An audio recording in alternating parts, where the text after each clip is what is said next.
ہم اس دیش کے باشندے ہیں، اس ملک کے باعزت اور ایک ذمہ دار شہری ہیں۔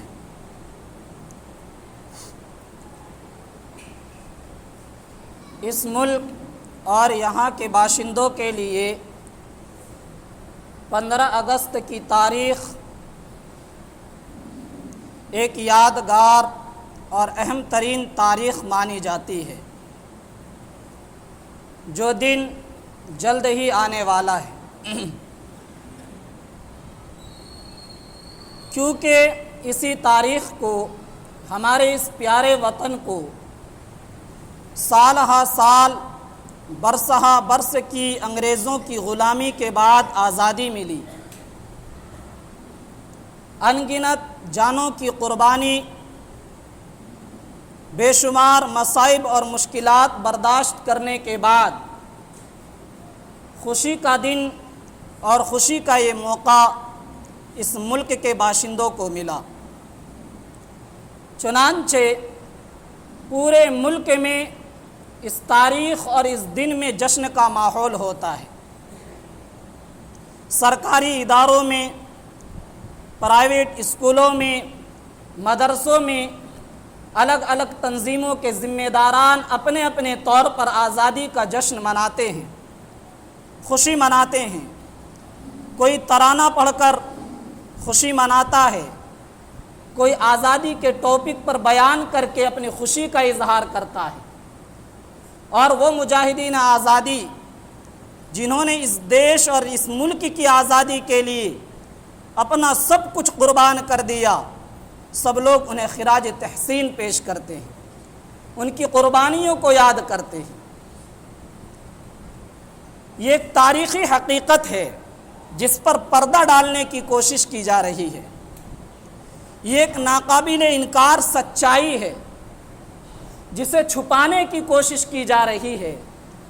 وہ یہ کہ اس ملک کی آزادی کے لیے سب سے زیادہ خون اگر کسی نے بہایا ہے، سب سے زیادہ نقصان اگر کسی کا ہوا تو مسلمانوں کا ہوا ہے۔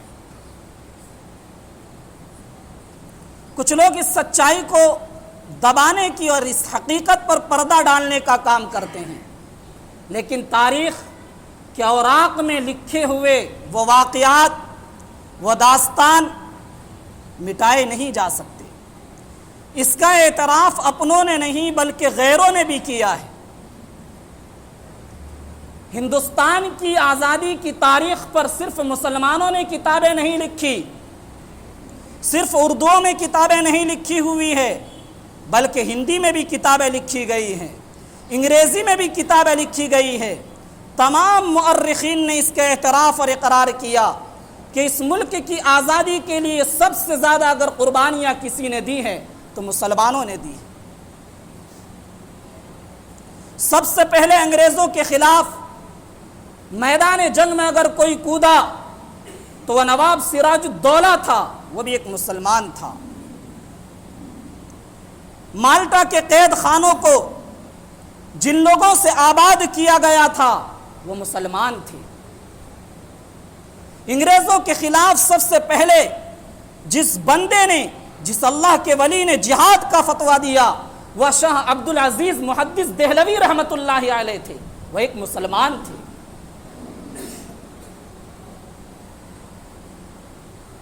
سید احمد شہید، شاہ اسماعیل شہید، جنہوں نے قربانی پیش کی اور ان کے بعد ان کی تیار کردہ ٹیم نے قربانی پیش کی ہے، وہ سارے کے سارے مسلمان تھے۔ ہمیں تفصیل سے آزادی کو، تاریخ کو جاننے اور سمجھنے کی کوشش کرنی چاہیے، اور ایک حقیقت پر جو پردہ ڈالنے کی ایک سازش کی جا رہی ہے اس کو بے نقاب کرنا چاہیے۔ مسلمانوں نے اپنا سب کچھ اس دیش کی آزادی کے لیے لٹا دیا تھا۔ ناقابل فراموش انہوں نے اس وطن کی آزادی کے لیے کردار ادا کیا ہے، اور انہوں نے جو یہ برسہ برس سال ہا سال لڑائی لڑی ہے، صرف مسلمانوں کے لیے نہیں، اپنے ذاتی مفاد کے لیے نہیں، بلکہ اس ملک کے ایک ایک باشندے کی جان کی، مال کی، عزت کی، آبرو کی حفاظت کے لیے۔ ماں اور بہنوں کی عصمتوں کی حفاظت کے لیے انہوں نے آزادی کی لڑائی لڑی، انسانوں کے لیے حقوق انسان کی آزادی اور بحالی کے لیے انہوں نے آزادی کی لڑائی لڑی ہے۔ تاریخ بتاتی ہے اگر مسلمانوں کو صرف اپنے مفاد کے لیے لڑنا ہوتا تو جہاں وہ انگریزوں سے لڑائی لڑ رہے تھے تو اس وقت میں اپنے دیش کے غیر مسلموں سے بھی وہ لڑائی لڑتے، لیکن مسلمانوں نے ایسا نہیں کیا، ایسا نہیں کیا، بلکہ ان کے ساتھ ہمدردی کا برتاؤ کیا ہے، اپنی حکومت میں ان کے ساتھ نوازشات کا معاملہ کیا ہے، ان کو عہدوں سے نوازا ہے، انہیں سرمایہ دیا ہے، ان کے نام جاگیریں لکھی ہے۔ اس حقیقت سے کوئی انکار نہیں کر سکتا ہے۔ خیر، جنگ آزادی کی یہ تاریخ بڑی طویل بھی ہے، دردناک بھی اور الم انگیز بھی۔ خاک و خون میں تڑپتی لاشوں کے نظارے بھی ہیں، فضاؤں میں چیختی چلاتی ماں اور بہنوں کی آہیں بھی ہیں، بلبلاتے بچوں کی اس تاریخ میں سسکیاں بھی ہیں، تو وطن کے ساتھ الفت و محبت کے مجاہدوں اور جابازوں کے نقوش بھی ملتے ہیں۔ اس وطن کی آزادی کے لیے مجاہدین آزادی نے ایک لمبی قربانی پیش کی ہے، جس پر تفصیل سے بات کرنے کی ضرورت ہے۔ ایک بڑے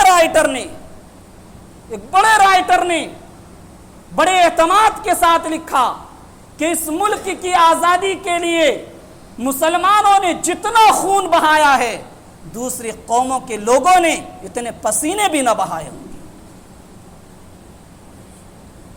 یہ بات میں اپنی طرف سے نہیں کہہ رہا ہوں، آپ کو میں لکھی ہوئی بات سنا رہا ہوں۔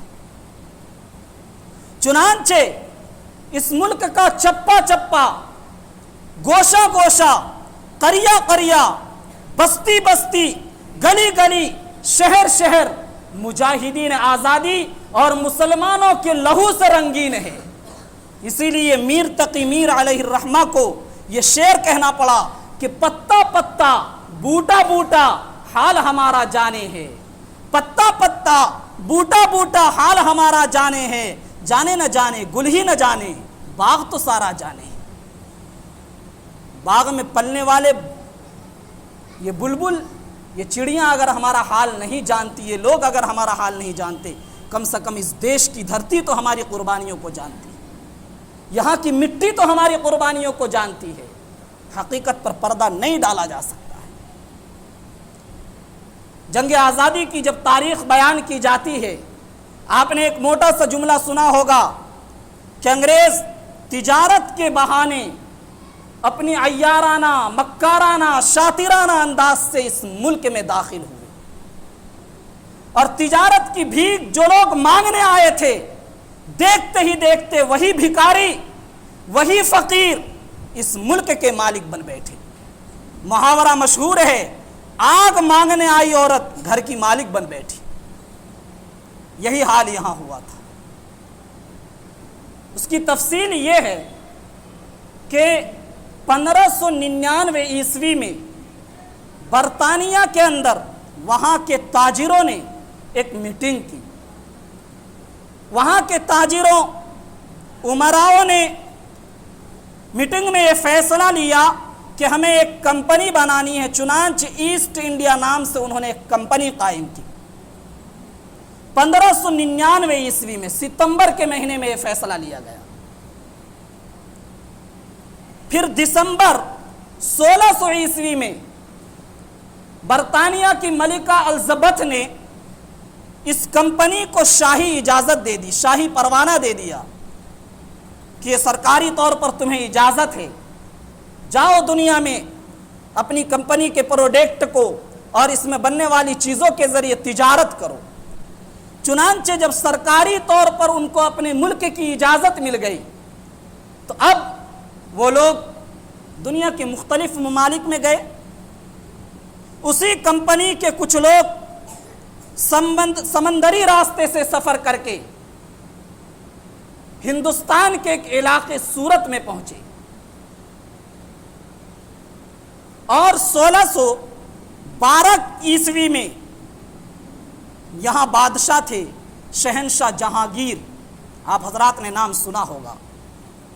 1612 میں جو انگریز تاجر یہاں آئے تھے ان کا کپتان 1612 میں شہنشاہ جہانگیر کے دربار میں پہنچتا ہے۔ اس ملک میں اپنی کمپنی قائم کرنے کی اجازت چاہتا ہے۔ بادشاہ بڑی دریا دلی کے ساتھ اس کے ساتھ احسانات اور اچھے برتاؤ، اچھے سلوک کا مظاہرہ کرتے ہیں، طرح طرح کی رعایتیں دیتے ہیں۔ چنانچہ بادشاہ کی اجازت سے ایسٹ انڈیا کمپنی نے اپنی پہلی فیکٹری، اپنا پہلا بنگلہ سورت کے اندر قائم کیا۔ اب تک یہ تجارت کے نام سے جانی جاتی تھی، اور کچھ ہی دنوں میں انہیں ترقی ہوئی، اتنی ترقی ہوئی کہ اب انہوں نے تجارت کے نام پر اپنے قدم پھیلانے شروع کر دیے۔ آج یہاں، کل وہاں، پرسوں کہیں اور، اس سے اگلے دن کہیں اور۔ سب سے پہلا بنگلہ اور سب سے پہلی فیکٹری انہوں نے سورت میں قائم کی۔ پھر دیکھتے ہی دیکھتے ایک اور فیکٹری احمد آباد میں قائم کی، پھر بھروچ میں قائم کی، آگرہ میں قائم کی، کلکتہ میں قائم کی، اور ایک دو ایریے میں اور انہوں نے اپنی فیکٹری بنائی، بنگلہ بنایا۔ یہ ساری فیکٹریاں اور بنگلے تجارت کے نام پر تھے۔ مرحوم حضرت مولانا اسرار الحق جو MP تھے، اب انتقال ہو چکا ہے، رائٹر بھی تھے وہ، انہوں نے اپنے ایک مضمون میں لکھا کہ صرف 3 سال کے قلیل عرصے میں ایسٹ انڈیا کمپنی نے اتنی ترقی کی کہ ہندوستان کی دوسری تمام کمپنیوں کو پیچھے چھوڑ دیا، تمام کمپنیوں کو پیچھے چھوڑ دیا۔ اب تک یہ لوگ 17ویں صدی عیسوی میں چل رہے ہیں۔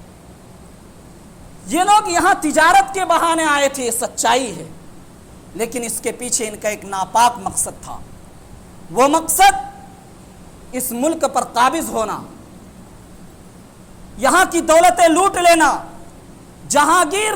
شہنشاہ جہانگیر نے جب اجازت دی تو یہ وہ وقت تھا، یہ وہ گھڑی تھی کہ جب انگریزوں کو اس دیش میں پاؤں جمانے کا موقع ملا تھا، اور انہوں نے اپنے قدم ایسے جمائے کہ 300 سال تک اس ملک کی بہاریں لوٹتے رہے، دولتیں لوٹتے رہے، اور جب 300 سال کے بعد وہ لوگ اس دیش سے، اس ملک سے واپس گئے تو اسے ایسا مرجھایا ہوا چھوڑ گئے کہ آج تک اس ملک میں پھر دوبارہ بہار نہیں آئی، ایسا مرجھایا ہوا چھوڑ گئے۔ خیر، ان کا جو ایک ناپاک مقصد تھا اس ملک پر قابض ہو جانا، جب تک اورنگزیب عالمگیر رحمت اللہ علیہ باحیات رہے، انہوں نے اپنے اس مقصد کو ظاہر نہیں کیا، اپنے بال پر نہیں کھولے، اپنے آپ کو تاجر کہتے رہے اور اپنی کمپنی کا تجارت کے نام سے تعارف کراتے رہے۔ کیوں؟ اس لیے کہ اورنگزیب عالمگیر رحمت اللہ علیہ بہت مضبوط حاکم تھے، ان کی سیاست بڑی مضبوط تھی، ان کی گرفت بڑی مضبوط تھی۔ یہی وجہ ہے کہ انہوں نے جتنے لمبے چوڑے ہندوستان پر حکمرانی کی ہے بغیر اختلاف اور انتشار کے کسی اور بادشاہ نے نہیں کی ہے۔ وہ بادشاہ ہونے کے ساتھ ساتھ اللہ کے بڑے ولی بھی تھے، بہت برگزیدہ اور اللہ والے انسان تھے۔ آج کی تاریخ میں ان کے نام پر کیچڑیں اچھالی جاتی ہے، لوگ ان پر الزامات لگاتے ہیں، لیکن تاریخ جو سچائی ان کے بارے میں بتاتی ہے کہ اورنگزیب عالمگیر رحمت اللہ علیہ نے اس ملک میں بسنے والے ہر باشندے کے ساتھ انصاف کا معاملہ کیا۔ جو لوگ ان کے اوپر الزام لگاتے ہیں، آپ یہ سمجھیے تاریخ کے حوالے سے وہ سراسر غلط ہے، جھوٹ ہے۔ جو باتیں وہ کہتے ہیں خود اس قوم کی بھلائی کے لیے وقتی طور پر اورنگزیب عالمگیر رحمت اللہ علیہ نے وہ فیصلے لیے تھے، اسی قوم کی بھلائی کے لیے جس قوم کے لوگ آج ان پر کیچڑ اچھالتے ہیں، الزام لگاتے ہیں۔ جب تاریخ پڑھیں گے تو سچائیوں کا علم ہوگا وہ ظالم تھے یا منصف تھے، وہ ایک منصف اور عادل بادشاہ تھے۔ خیر وہ بہت مضبوط تھے، اس لیے انگریزوں کو 1707 عیسوی تک اپنے بالوں پر کھولنے اور اپنے ناپاک منصوبے اور مقصد کو ظاہر کرنے کا موقع نہیں ملا۔ جب 1707 عیسوی میں اورنگزیب عالمگیر رحمت اللہ علیہ کا انتقال ہو گیا، اللہ کو پیارے ہو گئے، تب ان انگریزوں نے اپنے بالوں پر کھولنے شروع کر دی۔ کل تک وہ کمپنی جو تجارت کے نام سے جانی جاتی تھی، اب وہ ملک کی سیاست میں دخل اندازی کرنے لگی۔ وجہ یہ ہے کہ اورنگزیب عالمگیر رحمت اللہ علیہ کے انتقال کے بعد الگ الگ راج، الگ الگ صوبوں، الگ الگ ریاست کے نوابوں نے اپنی الگ الگ خود مختاری حکمرانی کا اعلان کر دیا، مرکزی حکومت سے اپنے آپ کو کاٹ لیا۔ بنگال ایک مستقل ریاست بن گیا، حیدرآباد یہ مستقل ریاست بن گئی۔ اسی طرح ہندوستان کے مختلف علاقے کے نوابوں نے اپنی الگ الگ ریاستوں اور اپنی الگ الگ حکمرانی کا اعلان کر دیا۔ کل تک وہ ہندوستان جو متحد ہونے کی وجہ سے مضبوط تھا، اب ٹکڑیوں میں بکھر جانے کی وجہ سے وہ کمزور پڑ گیا تھا۔ ایک ایریے کے بادشاہ کی دوسرے ایریے کے بادشاہ کے ساتھ لڑائیوں کا دور شروع ہو گیا، طوائف الملوکی کا دور شروع ہو گیا۔ انگریزوں کو اپنے مقصد میں کامیابی کا بھرپور موقع ملا۔ چنانچہ اب انگریزوں نے کلکتہ کے اندر جو عمارت انہوں نے تجارت کے نام پر بنائی تھی، اب اس عمارت کو مضبوط کرنے لگے۔ کیسا مضبوط؟ جیسے قلعے مضبوط ہوتے ہیں۔ اس وقت وہاں کے نواب تھے، نواب سراج الدولہ کے نانا علی وردی خان۔ ان کو خطرہ محسوس ہوا کہ ہمارے ساتھ جو ان کا معاہدہ ہوا ہے، اتنی مضبوط عمارت بنانے کی ہم نے اجازت نہیں دی۔ ہم نے تو یہ کہہ رکھا ہے کہ تجارت کے نام پر چھوٹی موٹی فیکٹریاں بنائیں، رہنے سہنے کے لیے مکان بنائیں، لیکن ایک مضبوط قلعہ بنایا جائے، ضرور کچھ نہ کچھ گڑبڑ ہے۔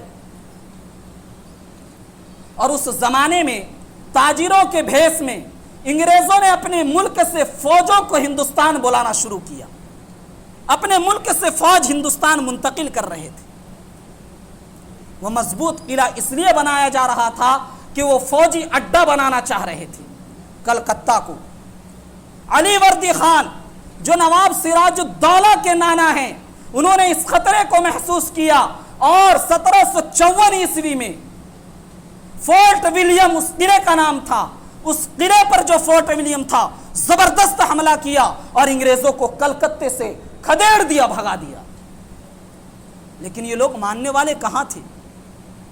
یہ لوگ سب سے پہلے بنگال کی سرزمین پر قبضہ کرنا چاہتے تھے۔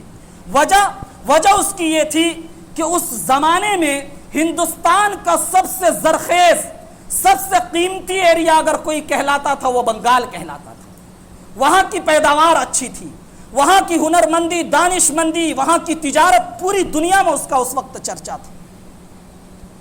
تھوڑے ہی زمانے میں چھوٹے موٹے تاجر کم وقت میں ترقی کر کے عروج پر پہنچ جاتے تھے، اس لیے انگریز بنگال پر قبضہ کر کے سب سے پہلے اپنے آپ کو مضبوط کرنا چاہتے تھے۔ جب علی وردی خان نے ان کو وہاں سے بھگایا، وہ لوگ مدراس گئے۔ مدراس جانے کے بعد انہوں نے وہاں اپنی طاقت جمع کی، یکجا کی، اور مضبوط ہونے کے بعد پھر 1757 عیسوی میں انہوں نے بنگال پر اٹیک کرنے کی پوری پلاننگ کی اور بنگال کی طرف سفر شروع کیا۔ بنگال پہنچے۔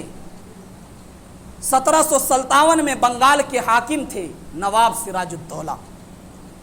بنگال ایک بڑی ریاست تھی، اس کے اندر بہار، اڑیسہ جو ابھی الگ الگ ٹکڑیوں میں تقسیم ہے، یہ سب بنگال کے حاکم کے تھرو تھا، اسی کے ماتحت۔ نواب سراج الدولہ عمر صرف 24 سال، 24 سالہ نوجوان ہے، اتنے بڑے ایریے کا بادشاہ ہے۔ آخر تو کئی وجہ ہو گئی۔ ان کے نانا علی وردی خان نے مرتے وقت اپنے نواسے کو وصیت کی تھی کہ انگریزوں سے کبھی بھی بے فکر مت ہونا، چوکنا رہنا، ان کے ارادے نیک نہیں ہیں، ان کے ارادے غلط ہیں۔ انہوں نے اپنے نانا کی وصیت یاد رکھی، چنانچہ انگریز کلکتہ پہنچے۔ ڈائریکٹ نواب سراج الدولہ پر وہ حملہ نہیں کر سکتے تھے، سازشوں کا جال بچھا دیا۔ نواب سراج الدولہ کے جو سب سے بڑے کمانڈر تھے، جن کا نام میر جعفر تھا، میر جعفر سے انگریزوں نے گٹھ جوڑ کی اور اسے لالچ دی کہ تم کسی طرح نواب سراج الدولہ کو قتل کروا دو، ہم تمہیں اس پورے ایریے کا حاکم بنا دیں گے۔ میر جعفر تیار ہو گیا۔ چنانچہ 1757 عیسوی میں صرف 3000 فوج لے کر پلاسی بنگال کے اندر آج بھی ایک جگہ ہے، اس زمانے میں بھی تھی وہ جگہ، پلاسی کے میدان میں انگریز صرف 3000 فوج لے کر پہنچتا ہے۔ نواب سراج الدولہ کو جب خبر ملتی ہے 50,000 کا لشکر لے کر وہ مرشد آباد سے پلاسی کے لیے روانہ ہوتے ہیں۔ 50,000، ان 50,000 میں 35,000 فوجی ایسے تھے جو پیدل چلنے والے تھے، جن کے پاس سواریاں نہیں تھیں، مگر 15,000 فوجی ایسے تھے جن کے پاس گھوڑے تھے سواری کے لیے۔ ادھر 3,000 ادھر 50,000۔ کوئی بھی عقل مند انسان یہ کہہ سکتا ہے کہ اس لڑائی میں نواب سراج الدولہ کو ہار ہوگی؟ 3,000 تو مٹھی بھر ہیں اور ادھر 50,000 کا ایک بڑا لشکر ہے۔ لیکن اس گھر کو آگ لگ گئی گھر کے چراغ سے، مجھے اپنوں نے لوٹا غیروں میں کہاں دم تھا، میری کشتی وہاں ڈوبی جہاں پانی کم تھا۔ نواب سراج الدولہ پلاسی میدان کے قریب پہنچتے ہیں، ان کا سب سے بڑا کمانڈر میر جعفر غداری کرتا ہے اور ایک بڑی تعداد فوج کی لے کر الگ ہو جاتا ہے، انگریزوں سے جا ملتا ہے، لڑائی ہوتی ہے، نواب سراج الدولہ کو شہید کر دیا جاتا ہے۔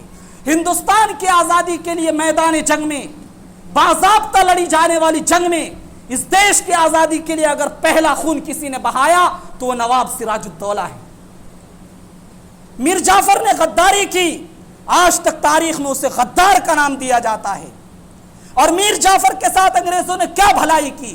ظالم اپنی روٹی سیکنے کے لیے تھوڑی دیر کے لیے کسی کے ساتھ بھلائی کر سکتا ہے، لیکن جب اس کا مقصد حاصل ہو جاتا پھر وہ بھی اسے راستے سے ہٹا دیتا ہے جس نے اس کا تعاون کیا ہوتا۔ میر جعفر کو نواب سراج الدولہ کی شہادت کے 6 دن کے بعد بنگال کا حاکم بنا دیا جاتا ہے، لیکن کچھ ہی دنوں کے بعد اسے نااہل قرار دے کر حکومت چھین لی جاتی ہے۔ پھر میر قاسم کو حاکم بنایا جاتا ہے، انگریزوں کی میر قاسم سے بھی نہیں بنتی، پھر انگریز کوئی اپنے قریبی کو اس ایریے کا حاکم بناتا ہے۔ یہ ہے تاریخ۔ یہاں ایک بات کہہ کر میں اپنی بات ختم کرتا ہوں۔ آپ تاریخ دیکھیے، وہ جو 3,000 فوج لے کر انگریز کمانڈر گیا تھا، اس 3,000 فوج میں انگریز فوج صرف 500، 1,500 فوج وہ 2,500 فوجی اسی ہندوستان کے تھے۔ لوگ مغلوں کو برا کہتے ہیں، ہندوستان سے اگر ہندوستانیوں کی حکومت ختم ہوئی تو ہندوستان کے باشندوں کی غلطی کی وجہ سے۔ 3,000 فوج لے کر انگریز کمانڈر جنرل پلاسی کے میدان میں پہنچا، اس 3,000 میں انگریز فوجی صرف 500 ہے اور 2,500 فوجی اسی ہندوستان کے باشندے تھے۔ کس سے لڑنے گئے تھے؟ اپنوں سے۔ کس کا خون بہایا تھا پلاسی کے میدان میں؟ اپنوں کا، اسی دیش کے باشندے کا۔ پھر میر جعفر نے غداری کی اور ان سارے لوگوں نے انگریزوں کا ساتھ دیا۔ کیا بعد میں جب انگریزوں کو طاقت حاصل ہوئی، مضبوط ہو گئے وہ، تو کیا میر جعفر کی اولاد کو انگریزوں نے چھوڑ دیا؟ یا وہ لوگ جنہوں نے انگریزوں کا پلاسی کے میدان میں ساتھ دیا تھا، انگریزوں نے ان کو چھوڑ دیا؟ ہرگز نہیں۔ جب انگریز اس دیش میں قابض ہو گئے، مکمل طور پر یہاں کے حاکم بن گئے اور ان کے ظلم کی چکی چلنے لگی، تو اس میں انہوں نے یہ نہیں دیکھا کہ وہ لوگ ہیں جنہوں نے یہاں حکومت بنانے میں میرا ساتھ دیا تھا۔ ان کے ظلم کی چکی میں پسنے والے جہاں سراج الدولہ کے خاندان والے تھے، وہیں میر جعفر کے رشتہ دار بھی ان کے ظلم کی چکی میں پسنے والے تھے۔ اس لیے میرے بھائیوں، ظالم کسی کو اپنا کام بنانے کے لیے تھوڑی دیر کے لیے وہ مدد لے گا. ظالم کے ظلم کو ہمیشہ ظلم کہنا چاہیے. کسی لیے بھی اس کا ساتھ کسی وجہ سے بھی کسی لالچ میں بھی اس کا ساتھ نہیں دینا چاہیے, کیونکہ ظالم اپنے مفاد کو دیکھتا ہے, اپنے کام کو دیکھتا ہے. جب اس کا کام نکل جاتا, جس سے وہ کام لیتا ہے اس کو بھی وہ راستے سے نمٹا دیتا ہے. یہ سبق حاصل کرنے کا وقت ہے. اس لیے بھائیو سبق حاصل کرو, آنکھیں کھولو, حقیقت سے انکار نہ کرو. اللہ تعالی ہم سب کو عمل کی توفیق عطا فرمائے. آمین.